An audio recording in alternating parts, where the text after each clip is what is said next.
Hello friends. In today's video we're going to talk about 5 keys to lasting happiness and mental well-being. In fact, we're going to talk just about the first of the 5 keys. I'm going to introduce them and talk about the first one today. This is going to be part of a series. And this comes out of research from the Center for Healthy Minds at the University of Wisconsin in Madison. And this organization has been around for a while. They've done quite a lot of research about positive psychology and mental health. And what they did in 2020 is published a meta study, which is a survey of a large body of work, a large body of other studies. And they came up with what they called a framework for mental flourishing, or framework for flourishing and happiness. And they identified 4 pillars that they built this around. And I'm going to add a 5th. I'm going to separate one of the elements out that they included with some of the others. And you'll see as the videos go on why I did that. But so we're going to call this 5 keys to mental happiness, 5 keys to flourishing. Here's the list. They identified awareness. We might also use the word mindfulness. That's what we're going to talk about today. Then insight, that is kind of like understanding what's happening in our mental life.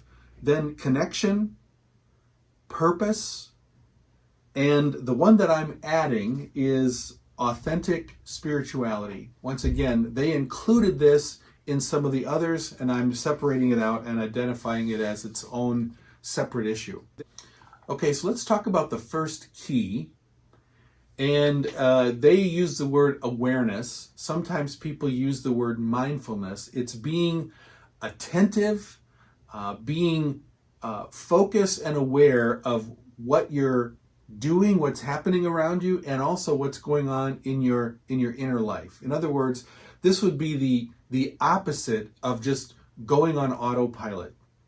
It would be the opposite also of distraction, living with distraction, and living in denial about what's happening in your life. So here's a helpful way to think about this issue. And if you want to go further in this, I might suggest the work of Bruce Lipton and Nicole LePera. And the basic idea is that the brain is really focused on being efficient. It uses a lot of resources in our body. A lot of the calories that we burn are burned through our mental processing, what happens in our brain. And so the focus is to try to be as efficient as possible. So therefore, if there's something that we are familiar with, something that we have done a few times before, the brain doesn't focus energy on it. It doesn't use resources. We just go into autopilot mode. One classic example would be driving, especially driving along a familiar route. After a little while, we're just not paying attention. In fact, we can get to the point where if there's some place, let's say we're commuting back and forth to work, we can be in our car and drive to work and all of a sudden get to work and realize that we haven't even paid attention to, how do we even get here? Because our minds are somewhere else. They're focusing on something else.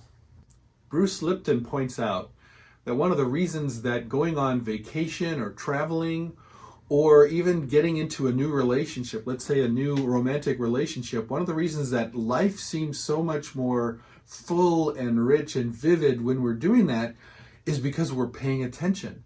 We're experiencing novel things. And so our focus is more on what's actually happening, the person that we're relating with, the things that we're seeing around us, and life just seems so much more full. In fact, the Center for Healthy Minds cites research in their meta-study that shows that the average person is distracted, living in distraction about half of their waking time. In other words, half of the time we're doing something but thinking about something else. Our minds are completely somewhere else. And a lot of times, this is where it becomes a problem, is that a lot of times when our minds are somewhere else, what are they on? What are we thinking about? Well, we're thinking about things we need to do. We're thinking about things that are stressing us out, things that are making us angry. our minds tend to fixate on negative things and potential threats. And again, if we just go through our life and just let our minds flit around from thing to thing, it will bring up, just automatically, it will bring up stuff that we've forgotten to do, stuff we should do. Once again, potential threats and things that we should be anxious about. You know, our brains have evolved to keep us alive. I forget who it was, a therapist once said, our brains have not evolved to make us happy. They've evolved to keep us alive. So they're constantly tuning into our external world. Again, this can be in a subconscious way. They're tuning into things that are wrong, things that are a potential threat. And so that's how we can go through life, and we're focusing so much on things that are going wrong. We can find out, 5 things that have gone well and one thing that's gone wrong, and we're always going to just focus on that one thing that's gone wrong. We have 5 things or 10 things that are going really great, and there's one thing that potentially could be a problem. Well, what are we going to do? We're going to focus on that one thing that could potentially be a problem. That's how our brains work. And so when we're not consciously directing our attention, and we're just letting our minds flit around because, we're just in autopilot mode, our minds will, almost all the time be focused in a way that reduces our happiness, that reduces our peace, that gets in the way of our sense of well-being. So what do we do about this? There are 3 habits that I want to suggest. The first is the habit of meditation. Taking time, and it doesn't even need to be a long time, but just taking time to be quiet, to maybe focus on your breath, and then when your mind shifts off at other things, just bring it back gently to your breath. Sometimes people just even count.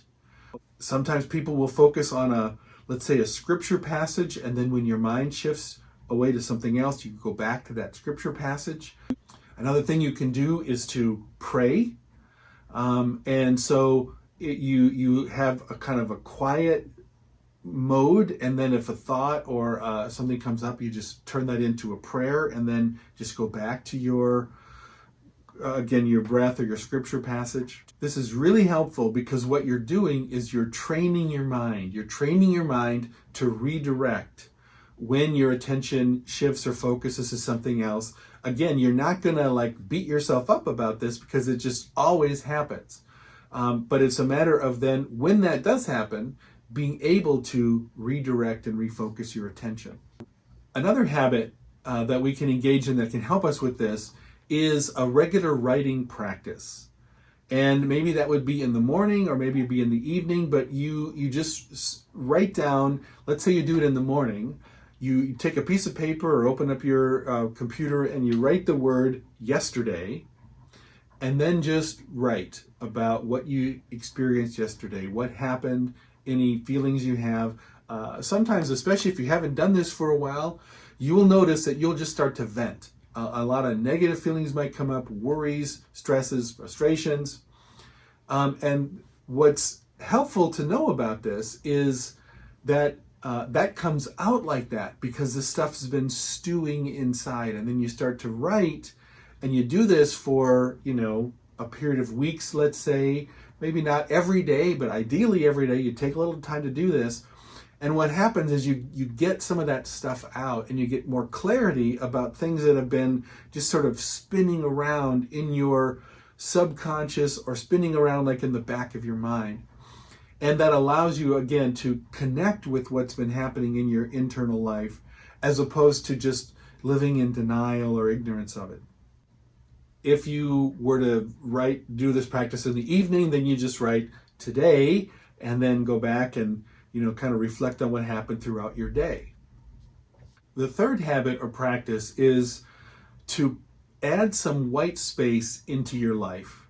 In other words, maybe there's not an extended meditation time in the morning or in the evening, but at different times throughout the day, just let yourself just take a breath, push back your chair from your desk, maybe go for a quick walk around the, your office or whatever, and just sort of get connected again to what you're thinking, what you're feeling, what you're experiencing.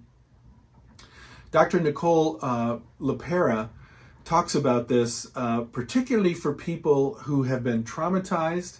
And there are some people, if we've got a lot of stuff going on, we are really hesitant to meditate, taking that time of, particularly thinking of it, having an extended time of silence, just raises a lot of anxiety for some people. And that's what she recommends, to just do that at various points along the way. She even talks about setting an alarm at different points of the day, and then just using that as an opportunity to sort of catch up and to just quiet yourself for a little bit. Well, those are some ways that we can build this habit or this practice, this skill of awareness, going through our lives mindfully, paying attention to what's happening at the various parts of our lives. And when we do that, our experience will be more positive, and we'll live with more peace and more conscious awareness. I hope you'll stay with us in this series as we go through all of these pillars.